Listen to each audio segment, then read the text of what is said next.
마스크를 벗어도 될까요? 어떻게? 예, 감사합니다. 예, 오늘 이렇게 존경하는 제가 평소에 존경하는 우리 김철회 형제님 이렇게 교회에 와서 말씀을 증거할 수 있도록 인도해 주신 주님께 감사를 드립니다. 제가 교회 내 대소사라던가 어떤 일들이 발생할 때 우리 형제님께 전화를 드려요. 그리고 이렇게 같이 이렇게 의견을 나누고 또 이렇게 물어서 이렇게 행합니다. 또 우리 한규철 형제님 여기 계신데요. 예, 제가 안양교회부터 예전부터 한 40년이 넘은 것 같아요. 우리 형제님하고 같이 이렇게 알고 지낸 건 한 45년 정도 이렇게 된 것 같습니다. 같이 이렇게 오랫동안 주님 섬기는 이렇게 모습들을 보고 신실하게 변함없이 주님 섬기는 모습들을 볼 때 정말 감사가 됩니다. 오늘 말씀드린 대로 이렇게 학개서를 통해서 우리 성도님들과 같이 교제하기를 원합니다. 우리 학개서 말씀 한번 같이 본문을 좀 읽어보도록 하겠습니다. 학개서 1장, 구약 성경 마지막 부분입니다. 학개, 스가랴, 말라기, 학개서 1장입니다.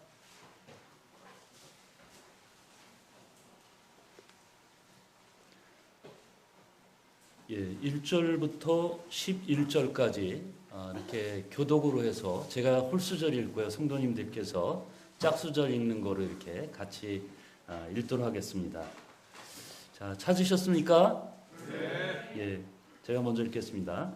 다리오 왕 제2년 여섯째 달 곧 그 달 초하루에 여호와의 말씀이 선지자 학개로 말미암아 스알디엘의 아들 유다 총독 수룹바벨과 여호삭의 아들 대제사장 여호수아에게 임하니라. 이르시되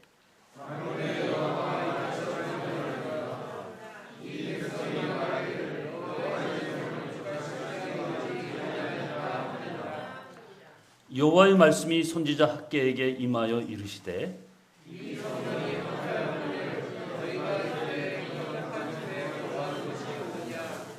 그러므로 이제 만군의 여호와가 이같이 말하노니 너희는 너희의 행위를 살필지니라.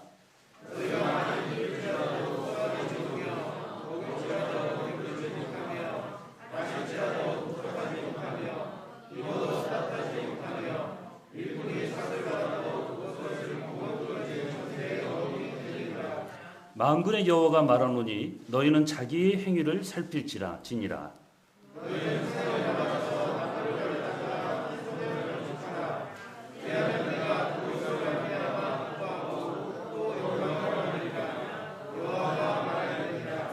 너희가 많은 것을 팔았으나 도리어 적었고 너희가 그것을 집으로 가져갔으나 내가 불어버렸느니라.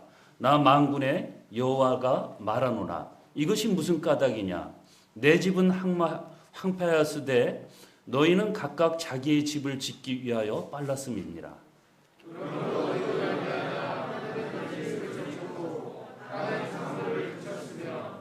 내가 이 땅과 산과 곡물과 새 포도주와 기름과 땅의 모든 소산과 사람과 가축과 손으로 수고하는 모든 일에 한제를 들게 하였느니라. 시간 관계상 짧게 읽겠습니다. 학개서의 중심 얘기는 다들 아실 겁니다. 우리 학개 선지자를 통해서 백성들에게 성전을 재건축하라고 이렇게 격려하고 있는 말씀을 우리는 알고 있습니다. 학개서는 크게 이제 네 가지의 말씀으로 이렇게 주제로 이렇게 구분되어 있는데요. 오늘 전달될 이 말씀은 첫 번째 메시지로 1절을 보신 것처럼 여기 보면 아는 것처럼 다리오 왕 총치 2년 6월에 그래서 이것을 갖다 따져봤더니 약 BC 520년경에 이렇게 하신 말씀을 보게 됩니다. 선지자 학개를 통해서 수룹바벨과 여호수아에게 주어진 하나님의 말씀인 것을 우리는 1장 1절을 통해서 우리는 말씀을 통해서 알 수 있습니다.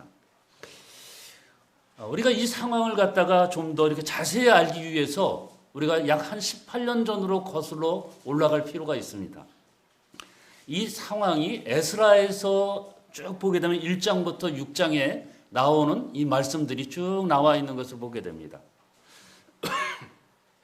그 상황을 이렇게 보게 되면요.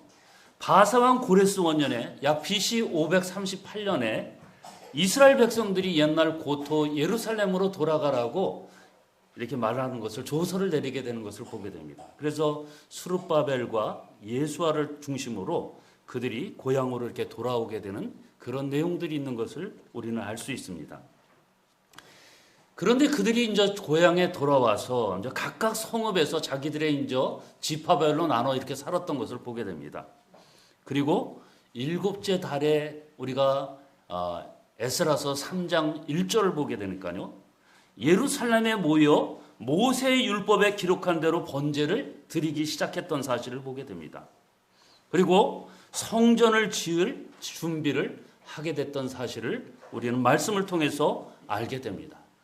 우리가 에스라서 3장 8절을 보게 되면요. 예루살렘에 있는 성전에 이른 지 약 2년 둘째 달에 20세 이상의 레위인들을 세워서 여호와의 성전을 건축하기를 하게 되는 것입니다. 그런데 얼마나 맨 처음에 그들이 기대감으로 성전을 건축하게 되었습니까? 그런데 그들이 중요한 것은 얼마 성전을 건축하고서 얼마 지나지 않아서 성전 건축이 중단되게 되는 참 슬픈 사실들이 여기 나타나는 것을 보게 됩니다. 그 이유가 무엇이었겠습니까? 우리가 정확하게 그 이유가 뭔지는 모르지만 외적인 문제와 내적인 문제들이 결합되어서 이런 일들이 발생하게 되었다는 사실입니다. 그래서 얼마나 지연이 됐을까요? 한 16년 정도가 이렇게 지연이 되게 됐습니다. 안양에도 IMF 때 공사를 하다가 안양역 앞에 보면 아마 다들 아실 겁니다. 백화점인가 뭔가를 건물을 크게 짓다가 그게 IMF 때 부도가 났어요. 그래서 아직까지도 그것이 안양역 앞에 아주 덩그러니 뼈대만 세워져 있고 아주 흉어물로 이렇게 돼 있어요. 성전 건축을 하다가 약 16년간이나 방치되었던 상황이 이렇게 되었다는 것입니다. 얼마나 이것이 정말 썰렁해 보였을까요? 정말 어떻게 건축 뼈만 세우고 앙상하게 이런 상황이 되었던 것을 보게 됩니다. 그 중심의 말씀을 통해서 이렇게 보게 되다 보니까 왜 그것이 문제가 되었을까? 물론 외적인 부분도 있었지만 저는 내적인 부분에서 그릇된 내적인 우선순위에서 그것이 잘못된 것에 기인했다고 저는 이렇게 생각하게 되었습니다. 오늘은 그래서 우선순위 회복이라는 주제로 이렇게 제가 말씀 교재 드리기를 원합니다. 그러면 왜 이스라엘 백성들이 성전 재건축을 미루는 이런 요인들이 무엇이었는가를 우리는 살펴봄으로써 우리 성도님들이 함께 교훈받기를 원합니다. 여기 학개서로 이렇게 다시 돌아오게 되면요. 학개 선지자는 성전을 재건축하지 않고 자기 집을 세우는데 여념이 없는 정말 자기 일에 바쁜 사람들을 향해서 이 꾸짖는 그런 모습들을 우리 말씀을 통해서 여기 보게 됩니다. 2절 말씀 여기 보게 되면요. 이 백성이 말하기를 여호와의 전을 건축할 시기가 이르지 아니하였다. 자, 여호와의 전을 건축할 시기가 이르지 아니하였다고 여기 말하는 사실을 보게 됩니다. 물론 외적인 부분들을 우리가 먼저 살펴보면 그럴 만한 충분한 이유들이 있었어요. 여호와의 성전을 건축하지 못할 외적인 이유들이 있었어요. 그럼에도 불구하고 하나님께서는 이 성전을 건축하기를 원하셨다는 사실입니다. 우리가 그 에스라서를 갖다가 쭉 이렇게 보게 되면요. 4장 1절에서 5절 말씀을 갖다가 쭉 이렇게 보게 되면 어떤 일이 보게 되면요. 이스라엘 족속들이 여호와의 성전을 건축한다는 소식을 이렇게 소문이 나게 됐어요.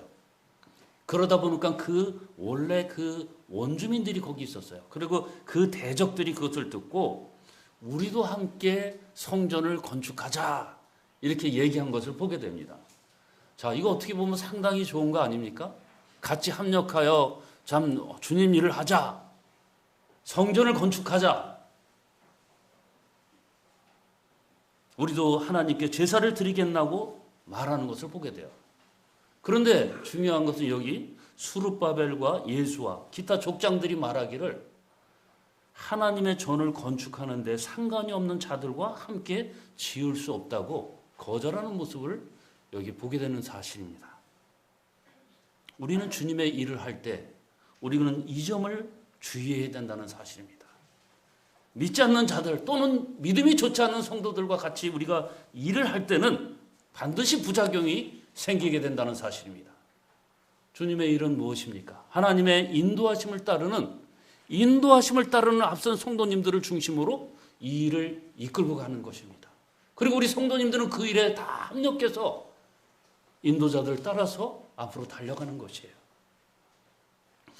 이 대적자들은 어떤 방법으로 주님의 일을 진행하는데 지연하고 방해한다는 사실입니다. 혹자는 어떻게 이렇게 말할 수가 있어요. 지도자들이 그 일을 협력하지 않아서 왜 좋게 협력한다고 하고 같이 성전을 진다고 하는데 그것을 갖다 왜 방해했느냐, 왜 거절했느냐 이렇게 말할 수가 있다는 사실이에요. 그런데 여기 분명하게 말씀하는 것은 하나님께서 인도하셨다는 사실입니다. 그들의 부작용은 그들이 협력해서 부작용이 발생한 것이 아니라는 사실입니다. 그들의 목적은, 대적자들의 목적은 무엇이었냐? 성전 재건축이 문제가 아니라 이스라엘 백성들을 점령하고 노예로 만들고 그들을 팔게 하는 거기에 목적이 있었다는 사실입니다. 우리가 하나님의 교회는 무엇입니까? 하나님의 교회는요, 하나님의 인도하심을 받는 자들을 따라가는 것이에요. 우리가 교제를 할 때도 중요한 것이 있습니다. 우리는 하나님과 예수 그리스도와 성부와 성녀와 성령의 이름으로 우린 그 안에서 빛 가운데서 사귐을 갖는 것입니다. 그것이 안 되고 이 교회는 나를 따르는 것이 아닙니다. 예수 그리스도의 인도하심을, 성령님의 인도하심을 받는 자들을 통해서 그 힘을 따라서 성령님의 인도하심을 따르는 자들을 통해서 그것을 묵묵히 따라가는 것이에요. 어떤 합리적인 것을 따르는 것이 아닙니다. 실용적인 것을 따르는 것이 아니에요. 많은 현대인들이 실용적인 것과 합리적인 것에 그것에 매몰되어 있다는 사실입니다. 현대를 지배하는 사상이 무엇입니까? 실용적인 사상이에요. 우리는 그것을 갖다 따라가는 것이 아닙니다. 합리적으로 생각한다면 우리가 주님께서 우리를 위해서 십자가상에서 돌아가시는 그 놀라운 사실을 우리는 믿을 수가 없는 것이에요. 어떻게 그것이 합리적인 일로 우리가 따를 수가 있습니까?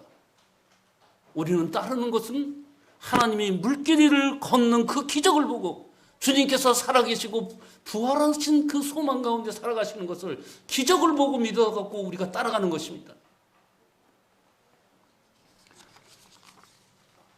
성전 재건축이 16년간 진행되지 않는 표면적인 외적 이유는 우리가 아시는 말씀대로 대적자들의 방해가 있어서 이 일을 진행하지 못했던 사실들을 우리는 말씀을 통해서 알 수 있어요. 왜 그러냐? 그들의 대적자들에 대해서 두려움을 갖고 있었어요. 그들이 방해를 하기 시작했던 것을 보게 됩니다. 그래서 세상적인 표면적인 이유로서 성전 재건이 지체되는 것은 지극히 당연한 것처럼 보였을 것입니다. 그래서 그들은 어떻게 했습니까? 그 일을 16년간이나 지체했던 사실을 보게 됩니다. 자, 오늘날에도 우리가 얼마 전까지만 해도 모이는데 참 어려움이 있었죠. 우리가 코로나라는 이러한 정말 외적인 부분이 교회에 모이는 이런 일들을 회방하게 되었고, 이로 인해서 우리가 만나는 것조차도 참 어려웠어요. 이 복음 전파가 방해되고 있었던 사실을 이렇게 보게 됩니다. 그리고 성도님들은 모이는 것 자체를 두려워해서, 평마가 너무 무서워서 그것에 두려워 떨고 있었던 것을 보게 됩니다. 우리가 이 장면보다 정말 몇십 년 후의 일이지만 우리가 느헤미야서를 갖다가 1장을 갖다 쭉 보게 되면 느헤미야가 동생 하나니를 통해서 그 들었던 예루살렘의 실정들을 보게 되면 그들은 정말 비참한 현실 가운데 살았던 사실을 보게 됩니다. 백성들이 노예 사냥꾼들에게 잡혀가고요. 능욕을 받고 성은 허물어지고 성문들은 불타 없어지고 어디 하나 의탁할 수 없었던 사실을 보게 됩니다. 왜 그런 일들이 벌어졌을까요? 하나님보다 자기 중심적인 삶을 살게 될 때 우리는 이런 영적인 환란이 닥친다는 사실입니다. 그럼 우리가 그런 환경에서 우리는 어떻게 대처해야 하겠습니까? 우리가 대적자들이 방해한 것처럼 이스라엘 백성처럼 계속 두려워서 16년간이나 계속해서 이 성전 건축을 연기하듯이 우리 성도님들이 이 교회에 모이는 것과 복음 전도하는 것을 연기해야겠습니까? 어떻습니까? 아니면 교회에 우리가 인도하시는 장로님들께서 구상하시는 중점 사역을 우리는 지금 이건 아직 때가 안 됐어. 연기해야 됩니다. 지금 이도 안 됩니다. 교회 인도자들을 통해서 분명하게 중점 사역이 있어요.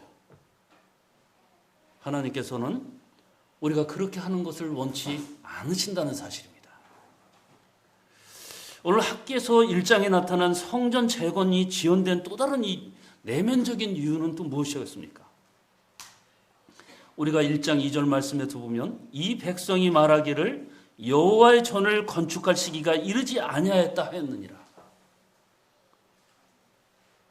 그 백성들은, 이스라엘 백성들은 무엇이었습니까? 당시 자신의 처한 상황들만을 살폈어요. 자신들을 기준으로, 자신들의 믿음을 기준으로 해서, 자신들의 생활 수준을 기준으로 해서 여호와의 전을 건축하기가, 우리가 아직 이렇게 어려운 상황 속에서 무슨 지금 그 일을 하느냐고 자기의 상황에 따라서 우선순위를 결정하고 있었다는 사실입니다. 그런데 중요한 것은 무엇입니까? 선지 학개서는 성전을 재건축하고 있는 그들을 갖다가 책망했는데 그들은 어떻게 했습니까? 자기 집을 세우는 데는 바빴던 사실을 보게 됩니다. 예루살렘 성전에 돌아와서 그들은 어떻게 했습니까? 성전을 재건축하다 그만뒀어요. 그리고 나서 16년간이나 두려움 가운데 있었음에도 불구하고 그들은 자기 집을 갖다가 건축했던 사실을 보게 됩니다. 물론 우리 안산 동부교회 우리 성도님들 정말 믿음 안에서 정말 충실하게 주님 정말 섬기고 정말 본이 되는 이런 일들을 하고 계시는 것을 제가 알고 있습니다. 정말 우리 외국인 집회를 위해서도 기도하시고 또 많은 우리 선교 사역들을 또 사역자들을 또 외국에서 우리 선교사님들을 초대해서 큰 사역들을 이렇게 하시는 줄 믿습니다. 그럼에도 불구하고 제가 오늘 이 말씀을 드리는 부분은 무엇입니까? 우리가 하나님 안에서 더욱더 달리는 말에 채찍을 가는 거예요. 하나님 말씀 안에서 우리가 우선순위가 먼저 무엇이 문제를 우리는 바라보기를 원한다는 사실입니다. 여기 우리가 말씀을 쭉 보기는 학개서 1장 3절에서 5절 말씀을 쭉 보게 되면요. 백성들은 하나님의 전을 세우는 것보다 자신을 집을 가꾸고 세우는데 더 관심을 가졌던 사실을 우리는 말씀을 통해서 보게 됩니다. 오늘날 성도님들이 하나님 중심적인 삶을 진행하지 못한다면 내면적인 이유가 무엇입니까? 그것은 동일하게 그렇던 우선순위에서 발생한다는 사실이에요. 우리는 어떻게 자신을 많이 합리화하고 있지 않습니까? 많은 그리스도인들이 아직 내가 주님 일을 아직 열심히 하기에는 아직 여건이 안 됐다. 나는 결혼도 해야 되고 또 직장에 취업도 해야 되고 또 직장에 취직하신 분들은 안정적인 가정을 꾸려야 되고 많은 얘기를 합니다. 또 우리 결혼하신 분들은 요즘 뭐 집값이 한동안 많이 올라서 걱정들 많이 하셨죠. 집도 장만해야 되고 또 좀 더 좁은 아파트를 가진 성도님들은 또 넓은 평수로 누가 몇 평 사니까 나도 그 넓은 평수로 그 사람 가야 된다. 이렇게 얘기를 합니다. 또 요즘은 아파트 사는 융자를 많이 얻었는데 이자를 갚아야 한다고 내가 아직 그런 일들을 할 수 없게 됐다. 이렇게 말합니다. 또 자녀들이 어림으로 나는 아직 좀 더 돈을 더 많이 벌어야 되지 않을까. 주님 일 하는데 내가 더 전적으로 할 수가 없어. 이렇게 얘기를 하죠. 이러면서 시간이 점점 지나면서 자기를 점점 주장들을 합리화하고 있는 사실을 보게 돼요. 그러다가 좋은 세월을 다 보내고 은퇴를 하게 됩니다. 그러고 나서 은퇴하고서 주님 일을 하게 하려고 하는데 그때는 어떻게 됩니까? 우리가 사람이 늙게 되면요, 기억력도 떨어지고 또 행동 반경도 떨어지고 우리가 많은 것에 제약이 따르는 사실을 보게 됩니다. 몸도 처지고 약해지고 또 시대에 떨어지는 우리가 뒤처지게 된다는 사실이에요.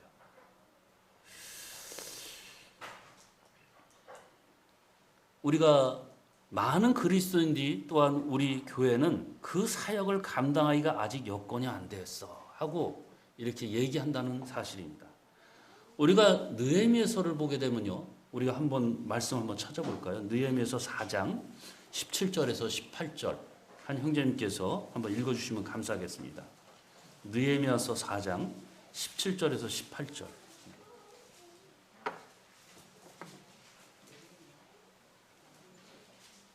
성을 건축하는 자와 집을 나르는 자는 다 각각 한 손으로 일을 하며 한 손에는 병기를 잡았는데 건축하는 자는 각각 허리에 칼을 차고 건축하며 나팔을 부는 자는 내 곁에 섰습니다.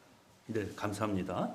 자, 여기 보게 되면 어떻습니까? 노동하는 것도 힘든데 한 손에는 무기를 들어요. 무기가 지금처럼 뭐 이렇게 좋은 무기가 아닙니다.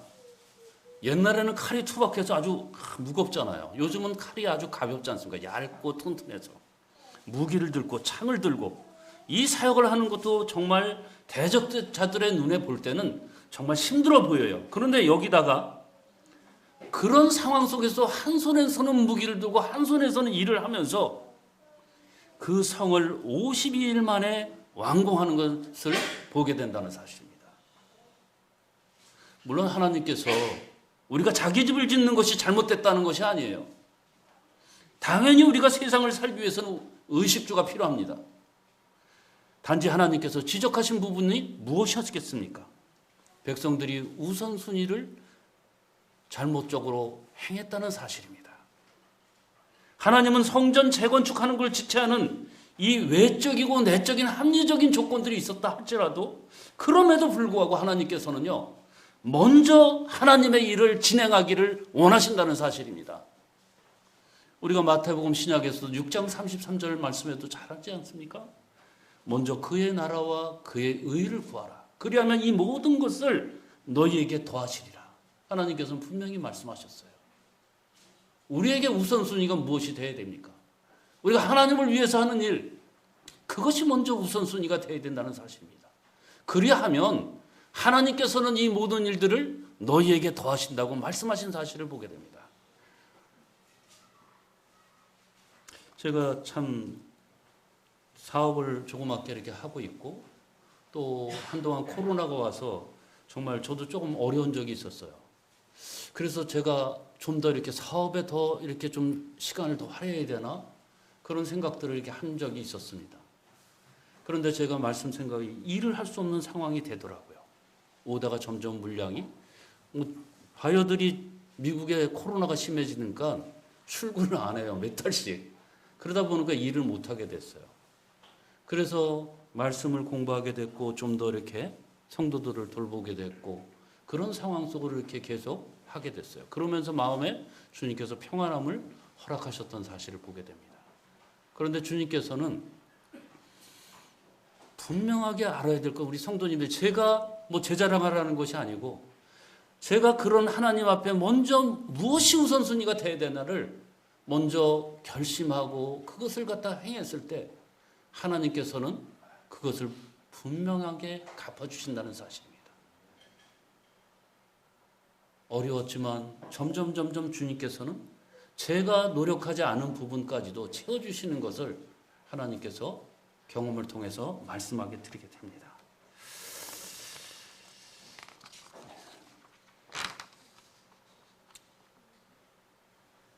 우리가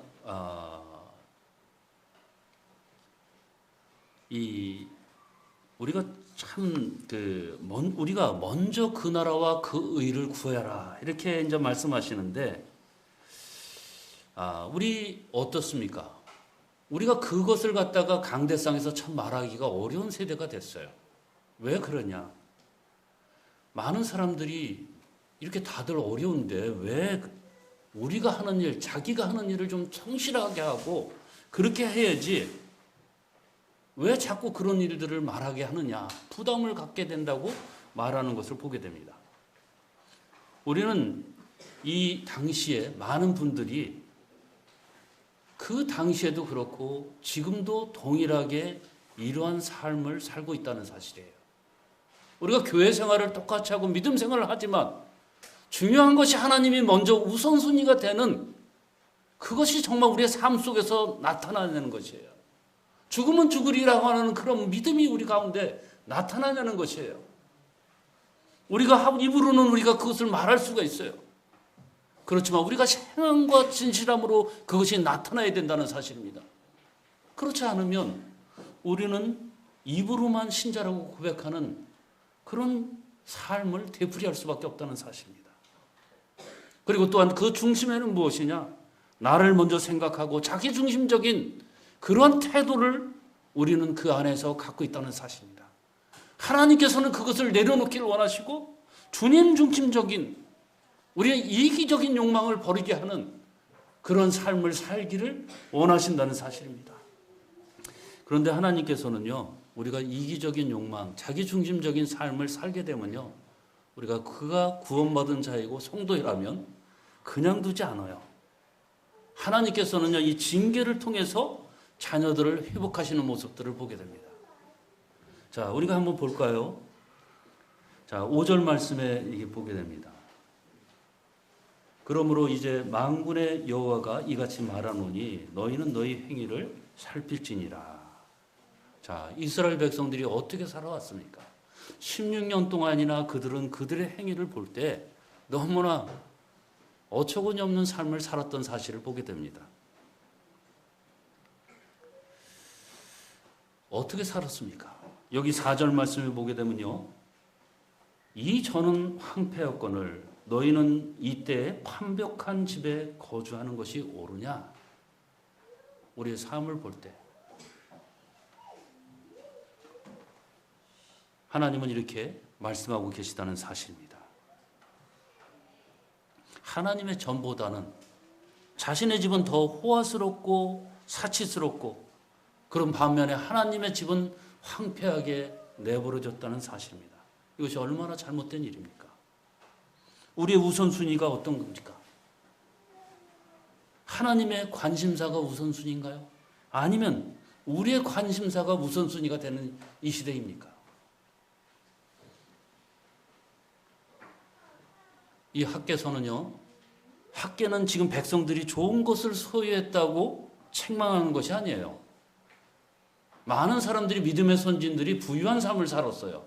아브라함이 그렇고 이삭이 그렇고 야곱이 그렇고 많은 믿음의 선진들이 부유한 삶을 살았어요. 좋은 것을 소유했다고 이것을 책망하는 것이 아닙니다. 우선순위가 바뀐 사실을 우리는 잘 알아야 된다는 사실이에요. 그들이 어떻게 했습니까? 이 성전 재건에 소용될 비용으로 자기의 집들을 거기다 채우고 사들이고 꾸미고 가꿨다는 사실이에요.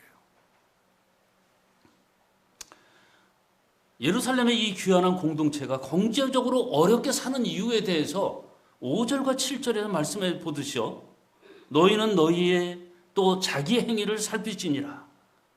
학개 선지자가 경고하면서 백성을 꾸짖는 모습들을 보게 됩니다. 하나님은 이러한 자기중심적인 그들의 행위를 어떻게 다루셨습니까? 여기 보면 6절 말씀을 보게 되면요, 너희가 많이 뿌릴지라도 수확이 적으며 먹을지라도 배부르지 못하며 마실지라도 흡족하지 못하며 입어도 따뜻하지 못하며 일꾼이 싹을 받아도 그것을 구멍 뚫린 전대에 넣음이 되느니라. 자, 그 다음에 또 밑에 또 보게 되면요, 10절 말씀에 보게 되면요, 그러므로 너희로 말미암아 하늘은 이슬을 그쳤고 땅은 산물을 그쳤으며 내가 이 땅과 산과 곡식과 새 포도주와 기름과 땅의 모든 소산과 사람과 가축과 손으로 수고하는 모든 일에 한재를 들게 하였느니라. 자, 우리 시대를 살아가는 성도님들에게 적용해 보면 어떨까요? 우리가 이렇게 비슷한 삶을 경험하면서 살아가고 있지 않습니까? 우리가 경제적으로 정말 노력을 해요. 누구보다 잘 살아보려고 노력하는데 항상 주머니에 남는 것은 허덕허덕합니다. 또 우리가 때로는 한계가 들기도 하죠. 직장이 정말 부도가 잘 다니던 정말 차가 고장이 난다던가 사고가 난다던가 우리가 몸이 아프다던가 쓰지도 않아도 될 돈들을 우리가 생각하지 못하던 한계들이 우리에게 닥친다는 사실이에요. 그런데 중요한 건 뭡니까? 이러한 일들이 한 번 벌어졌으면 그냥 우연하게 일어나졌다고 생각할 수가 있어요. 그런데 무엇입니까? 이러한 비슷한 사건들이 계속해서 우리에게 이루어진다면 우리는 어떻다고 말할 수가 있겠습니까? 왜 이런 일이 벌어졌습니까? 그것은 우리가 하나님을 신뢰하지 않고 유다 백성처럼 내가 나의 삶을 우선순위로 먼저 자기중심적인 사고를 우리가 가졌기 때문이라는 사실입니다. 우리가 나쁜 일들 우리의 삶 속에 지속하게 될 때 우리는 괴로워하고 불평합니다. 특별히 우리의 삶에 필요한 기본적인 일에 우리가 그것에 영향을 미치게 되면 더욱더 괴로워할 수가 있어요. 우리가 여기 보게 되면 학계 선지자는 어떤 일이 우리가 일어날지를 6절에서 이렇게 자세하게 말씀하고 있는 것을 보게 됩니다. 너희가 많은 것을 뿌릴지라도 수확이 적으며 우리가 농부가 봄철에 많은 양을 뿌려요. 그럼 많은 양을 뿌리면 많이 걷는 게 당연하지 않습니까? 그런데 걷는 것은 적다고 말하고 있어요. 그 다음에 먹을지라도 배부르지 못하고 마실지라도 흡족하지 못하고 입어도 따뜻하지 못하고 왜 이런 일이 발생하게 될까요? 우선순위를 우리는 잘못 뒀다는 사실입니다. 우리 성도님들 기억나십니까? 우리 요즘이 앉아 성도님들 옛날에 밥 먹는 것이 밥그릇이 요즘은 작아졌잖아요. 그러니까 예전에 보면 밥그릇이 이만해요. 우리 선교지를 방문하게 되면 다들 아실 겁니다. 조그만 애들도 밥을 갖다 이만큼을 퍼갑니다. 아마 저희는 이제 세 식구인데 세 식구가 아마 다 먹어도 되는 아이들이 이만큼을 가지고 가더라고요. 왜 그렇습니까? 그들이 기름진 음식을 먹지 못했기 때문에 그런 일들이 발생했다는 사실입니다. 그리고 일꾼이 싹을 받아도 그것은 구멍 뚫린 천대에 넣는 것처럼 계속해서 일을 열심히 하는데 우리가 어떤 일들을 하는데 늘 공핍한 삶을 우리는 살고 있다는 사실이에요.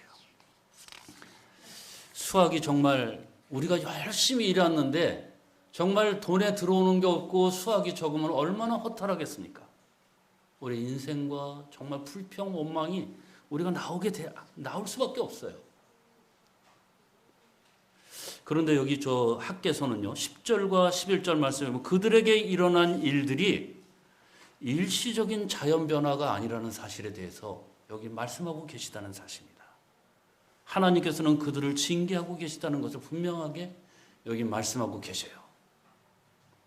그러므로 너희로 말미암아 하늘은 이슬을 그쳤고 땅은 산물을 그쳤으며 내가 이 땅과 산과 곡물과 새 포도주와 기름과 땅의 모든 소산과 사람과 가축과 손으로 수고하는 모든 일에 한재가 들게 하였느니라. 우리 사랑하시는 우리 하나님께서는요 우리 자녀들을 그냥 두지 않으세요. 자녀들이 하나님께서는 억울한 일을 갈 때 올바른 부모라면 그것을 갖다 당연히 고치는 것이 아버지의 마음과 어머니의 마음일 것입니다. 주님께서 우리의 부모님이 되세요. 그리고 우리가 잘못된 부분에 대해서 분명하게 그것을 하나님의 방법대로 고치신다는 것입니다. 한재를 들게 한다던가 왜 그렇게 하는 것입니까? 어떤 경제적인 압박을 통해서 또 우연을 가정한 사고를 통해서 하나님께서 우리에게 계속해서 푸시를 하는 것입니다. 야곱을 푸시하듯이 계속해서 베델로 올라가라. 주님께서 우리에게 그렇게 푸시를 하신 것이에요. 주님과 서운한 부분들을 하나님께서는 그 일을 이루시기를 하나님은 푸시한다는 사실입니다. 우리의 상황과 환경을 통해서 하나님께서는 우리를 만들어 가신다는 사실입니다. 자, 여기 보게 되면 학계는 그들에게 자기의 소유를 살펴보라. 그들의 중심적이고 이기적인 생활 방식을 자각하여 우리가 그것을 갖다 죄로 여기고 계십니까? 어떻습니까? 우리가 교회를 우리가 다 이 패턴적으로 많은 성도님들이 우리가 삶을 살다 보면요, 교회 생활을 오래 하다 보면 그 삶이 그냥 굳어졌어요. 패턴적으로 그대로 움직입니다. 이것이 얼마나 하나님 앞에서 죄라는 것 자체도 이거 깨닫지 못해요. 이스라엘 백성들이요, 하나님 앞에서 예배를 제사를 드리지 않은 것이 아닙니다. 그들이 계속해서 예배와 제사를 드렸어요. 그럼에도 불구하고 하나님께서는 그들을 갖다 징계하셨던 사실을 보게 돼요. 왜 그랬냐? 그들이 하나님도 섬기고 바알신도 같이 동시에 섬기 때문에 그렇다는 사실입니다. 우리가 믿음 생활을 하면서 우리는 하나님도 섬기고 교회 생활도 하면서 우리는 세상의 것 바알을 신을 우리는 사모고 있다는 사실입니다. 하나님께서는 이러한 것들을 우리가 삶 속에서 그것을 자각하고 깨닫고 주님 우선순위로 돌아오기를 원하신다는 사실이에요.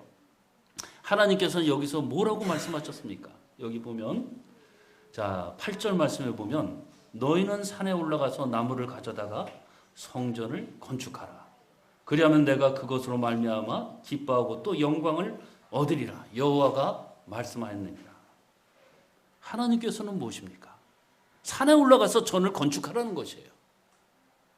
그것으로 인해서 영광과 기쁨을 얻으리라고 말씀하신 사실을 말씀을 통해서 보게 됩니다.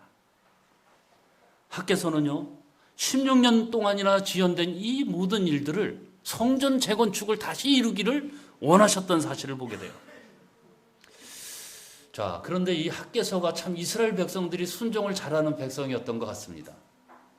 학개 선지자가 이 말씀을 하고 그 이후에 약 3주 후에 그들이 성전을 재건축하기 위해서 다시 성전을 건축하는 사실이 이루어졌다는 것입니다.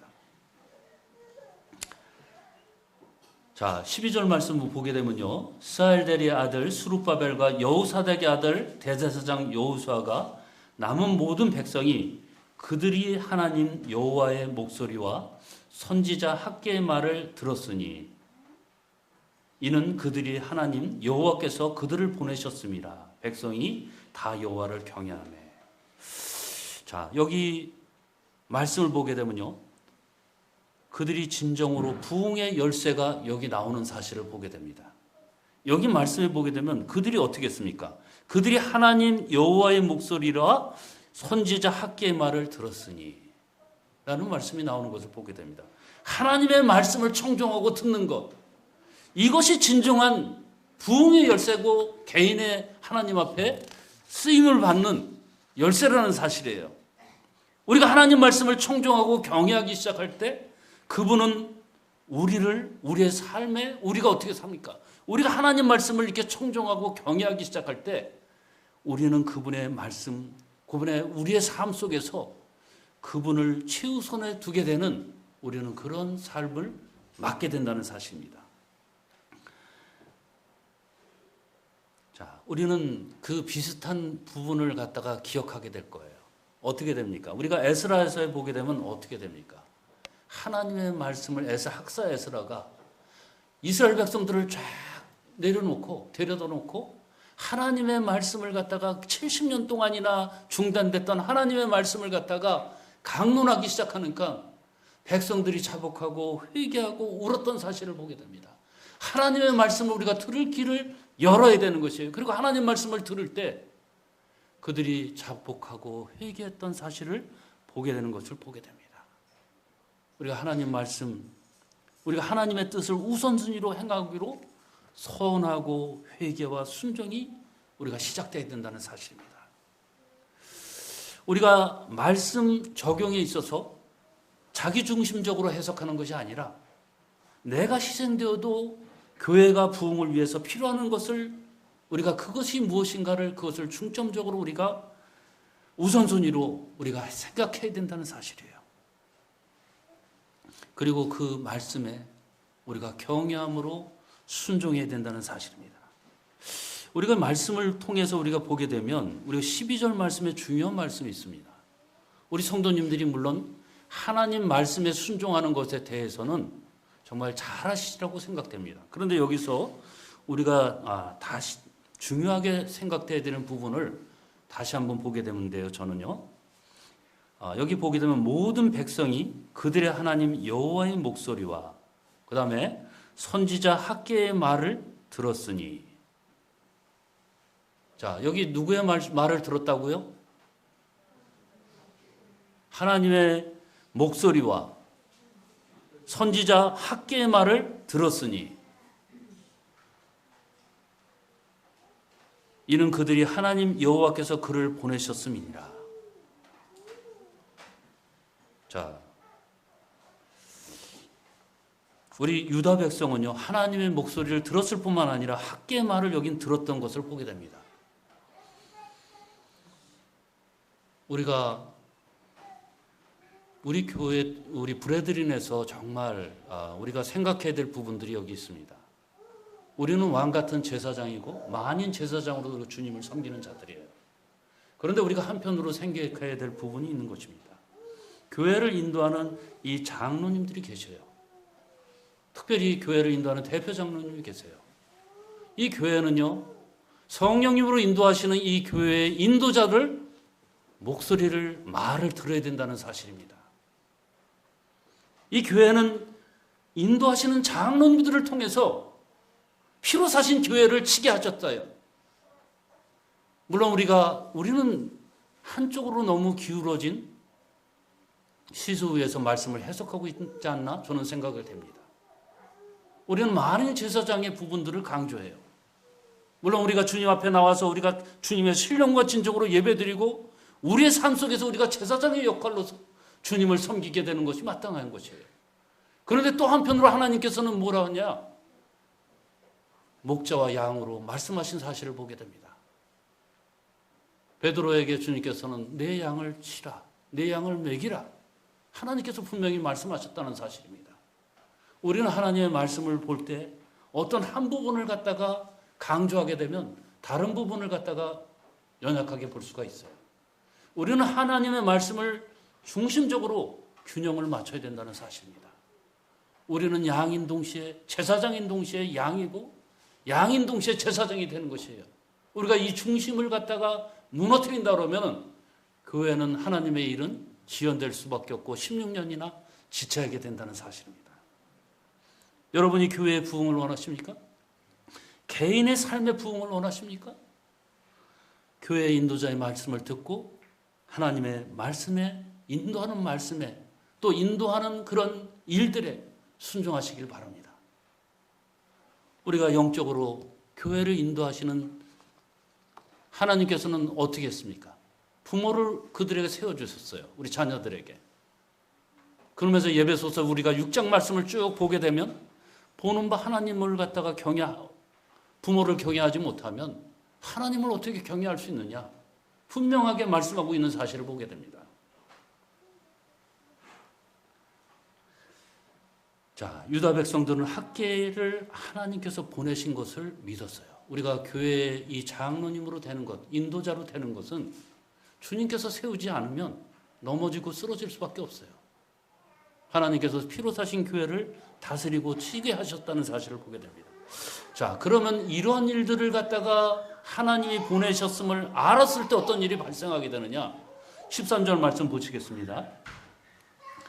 자, 우리 한 목소리로 읽겠습니다. 시작. 그때 여호와의 사자 학개가 여호와의 위임을 받아 백성에게 여호와가 말하노니 내가 너희와 함께하노라 하니라. 자, 하나님께서 함께 하시는 것은 무엇이냐? 하나님의 목소리를 듣고 학개의 말을 순종하고 따를 때 하나님께서는 내가 너희와 함께하노라 말씀하신다는 사실이에요. 하나님께서 함께 하실 때 백성들의 마음을 감동시켜서 하나님께서는 그 일을 전을 완공하게 하셨다는 사실입니다. 우리가 하나님의 사역은요, 영적 회복이 일어날 때 우리가 그 일을 하게 한다는 사실입니다. 영적 회복이라는 건 무엇입니까? 나 안에 혼자 회복이 아니에요. 영적 회복이라는 것은 뭐냐? 영적으로 우선순위가 무엇이 우선순위가 돼야 되고, 또 교회 사역 역시 마찬가지입니다. 영적 우선순위가 회복돼야 되고, 영적 권위가 회복된 교회가 하나님 그 그리스도인들을 통해서, 그 성도님들을 통해서, 영적 권위가 회복된 그 성도님들을 통해서 하나님께서는 하나님의 그의 사역을 이루어 가신다는 사실입니다. 네, 이제 말씀을 줄이도록 하는데요. 오늘 이렇게 학개서를 통해서 정말 우리가 삶의 우선순위 재설정이라는 영적 회복이라는 것에 대해서 이렇게 교제를 했습니다. 우리는 하나님을 믿으며 구원받은 성도라고 우리가 자신을 말하지만 자기중심적인 삶에서 적당한 말로 우리가 상황을 늘 자신을 합리화하고 산다는 사실이에요. 그러나 하나님께서는요, 자기중심적인 삶을 사는 그런 성도들을, 또 육신적인 삶을 사는 성도들을 계속해서 다루시게 됩니다. 그래서 우선순위가 무엇인가를 하나님께서는 그것을 알게 하실 때까지 다루신다는 사실이에요. 우리는 하나님의 정말 다루심에 항복할 수밖에 없어요. 우리는 거기에 정말 항복을 빨리 해야 됩니다. 그리고 영적 우선순위의 이 회복은요, 하나님의 말씀을 경외하고 또 인도자의 말씀을 들을 뿐 말미암아 그것을 순종할 때 하나님의 역사들이, 하나님의 영광이 내가 너희와 함께한다, 그것이 나타난다는 사실입니다. 정말 오늘 무거운 주제입니다. 이 우선순위, 성전 재건축이라는 정말 무거운 주제를 통해서 우리 안산 동북교회 성도님들이 정말 영적 우선순위가 회복되고 또 교회의 영적 권위가 계속해서 세워지고 하나님의 귀한 열매들을 맺는 이 교회들이 될지라고 주님 앞에 소원합니다. 예, 감사합니다.